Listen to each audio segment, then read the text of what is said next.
Aloha nikoma mai. Hello and welcome to today's video. You're joining me for Saturdays at the Shoreline, and today we're talking about communication. That reminds me, there's some other ways that you can communicate with me. 1. Leave a comment down below. 2. Leave a like on this video.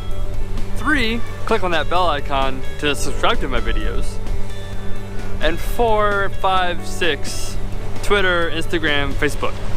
Hit me up on those platforms and let me know that you are enjoying these videos. So let's talk about communication. Communication is essential to everyday life. Everywhere you go, you're communicating with somebody. Now, what kind of level of communication are you going with? Are you at the grocery store and are you communicating with the cashier behind the register? Well, maybe. If you're talking to a cashier and you say hello and then whatever their name is, because they're wearing that name tag, you ever notice that their attitude kind of brightens up a little bit? It's because you're connecting with them. You're letting them know that you care about them. The same thing with the baggers. They're there bagging tons of groceries every day. And all it takes is just a little bit of care and a little bit of connection with them. And how you can do that is to communicate with them that you care about them. Now, there are plenty of other ways to communicate, some of which I've already talked about. But there's also things like Snapchat and other social media platforms that can talk about communication. The question is, how much are you going to be able to connect with somebody through a social media platform? I think there's something to be said for connecting with somebody over a cup of coffee in real life, face to face, than there is just via Snapchat or via Twitter. It is hard to connect with somebody on a personal level with these platforms, not because they're bad platforms, but because that's not what they're intended to do. They are intended to connect the world together. I want to know some of your favorite ways to connect with people. Is it over a cup of coffee? That's one of my faves. What about a bike ride?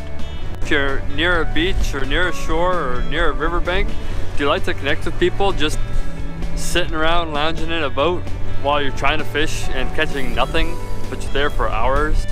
I don't recommend going out and trying to connect with somebody while you're hunting. Apparently, being quiet for long periods of time is very essential to a good hunt. But maybe while you're out there hunting, have your phone on silent and tweet to each other or text each other, some way that you can connect with that person that you're with. Now, what about those times when you are trying to connect with somebody and it's almost like that Verizon commercial? Can you hear me now? Did you just hear what I said? If you're trying to connect with somebody and that's what you're getting back in return, then you're probably not connecting with them very well. Most of the time, it's probably because they got something else going on in their life that might be a little bit more important than what you're trying to convey to them at that point. So it's always good to take a step back from the business that you're trying to take care of and ask them, hey, what's going on? How's life? The most important thing with communication and connection is to not ask closed questions. Those are the questions that just have a yes or no answer. Hey, did you have a good day? Yep. Not a good question. Hey, how were things today? That's a much better question to get some dialogue going. And that helps you connect because you get to find out what's going on in that person's life. If they're having a stressful day, you're not going to be able to connect with them very well until you help them with that issue. Now, I'm not saying go be a psychiatrist. I'm saying connect with them, let them know you care, and be a sounding board for them. One thing to remember about connection is it takes time. You're not going to be able to connect with somebody right away in 5 minutes. That's just not going to happen. Connection does not happen automatically. Most of the time, the first thing you have to do is have something in common with each other. For example, let's say you both play guitar, or you both sing, or you both enjoy a book or a certain movie. I think one of the biggest things that I see with connection is people get right into business and they don't try to build that connection with the person they're trying to talk to. Now, what am I trying to say? Unless you absolutely have to, don't get into business the first conversation you have with that person. Don't get straight to business the second conversation that you have with that person. You don't always have to have an agenda when you're trying to connect with somebody. I think the problem with today's modern society is, why are you talking to me? There's something that you want. And that might not always be the case.